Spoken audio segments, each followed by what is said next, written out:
Dear friends, കെംബിറ്റ്സിൻ്റെ വീഡിയോയിലൂടെ chemistry എങ്ങനെ നമുക്ക് ലളിതമാക്കാം എന്നാണ് നമ്മൾ മനസ്സിലാക്കിക്കൊണ്ടിരുന്നത്.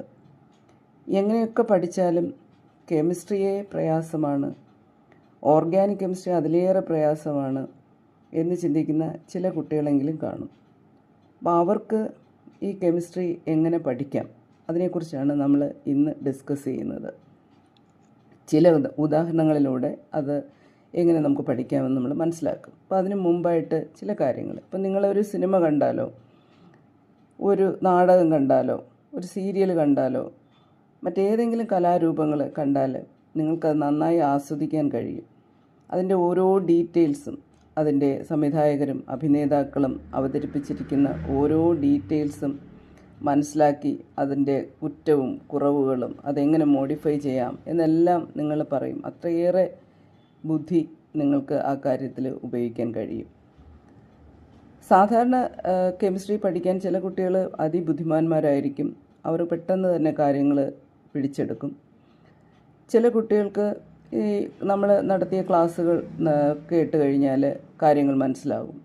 പക്ഷേ ഈ ക്ലാസ്സുകളൊക്കെ കേട്ടിട്ടും മനസ്സിലാവുന്നില്ല.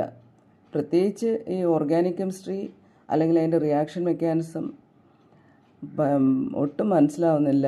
അത് ഒരിക്കലും അത് പിടിച്ചെടുക്കാൻ കഴിയുന്നില്ല എന്ന് വിഷമിക്കുന്ന കുറേ കുട്ടികളെങ്കിലും ഉണ്ട്.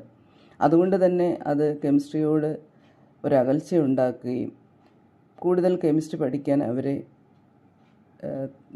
പ്രേരിപ്പിക്കാതെ ഇരിക്കുകയും ചെയ്യുന്ന ഒരവസ്ഥയുണ്ട്. അതുകൊണ്ട് തന്നെ കെമിസ്ട്രി വേണ്ട, അല്ലെങ്കിൽ കെമിസ്ട്രി കേട്ടാൽ പേടിയാണ് എന്നൊക്കെ പറയുന്ന ഒരുപാട് കുട്ടികളെ ഞാൻ കണ്ടിട്ടുണ്ട്. കെമിസ്ട്രി ആണല്ലേ എന്ന് പറയുന്നവരും ഉണ്ട്. ഞാനും കെമിസ്ട്രിയിൽ അങ്ങ് വലിയ ആളല്ല. കെമിസ്ട്രി വളരെ ഇഷ്ടത്തോടെ, അതായത് നമ്മുടെ കഴിവിനനുസരിച്ച് നമ്മൾക്ക് ഇതെങ്ങനെ മനസ്സിലാക്കിയെടുക്കാം ആ രീതിയിൽ പഠിച്ച് മാർക്ക് മേടിച്ച് ജീവിച്ച് വന്ന ഒരാളാണ് ഞാനും.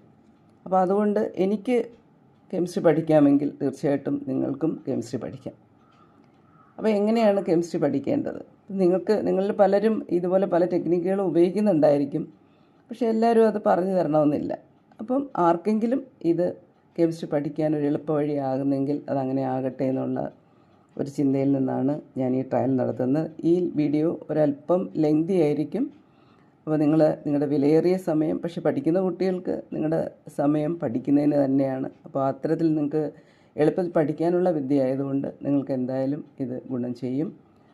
അപ്പോൾ നമുക്ക് ആരംഭിക്കാം. ഇവിടെ ഞാൻ